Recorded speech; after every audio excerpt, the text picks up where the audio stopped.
այգում ենք եւ կարող եք ասել, որ շրջանում է, որ այսքան արագ եւ շուտ ծաղկել է մեր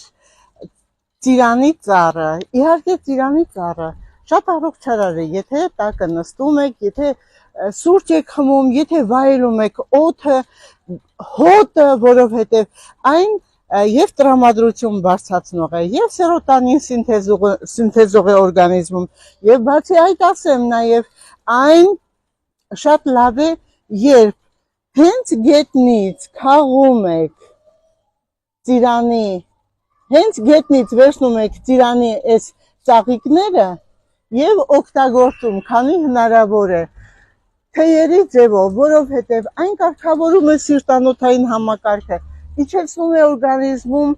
խոլեստերինի մակարդակը, այն կարգավորում է երիկամների աշխատանքը, այն հրաշք է մեր օրգանիզմի համար, սիրելիներս, իհարկե չքաղենք, որպեսզի բերքին չվնասենք, բայց եթե թափվում է, քանի դեռ թարմ է, այն օգտագործենք, իսկ եթե ուզում ենք տարին 12 ամիս պահոցում ունենալ, ապա հովտեղ մենք չորացնում ենք կամ տանը պայմաններում, պատագոնիկներում, որպեսզի ունենանք պահոցում տարին 12 ամիս։ Հրաշք է իմ սիրելիներս, սիրտանոթային համակարգի համար, եւ կարգավորում է սրտի խփոցները, եւ կարգավորում է սրտի աշխատանքը, եւ նաեւ ասեմ, իջեցնում է խոլեստերինի քանակն ու արյան ճնշումը։ Սիրում եմ ձեզ, իմ հրաշք ժողովուրդ,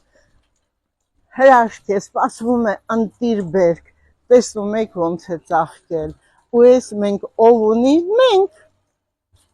Հայաստանը, ոչ միտեղ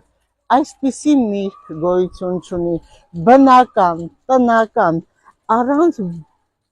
թունաքիմիկատների, սիրում եմ ձեզ։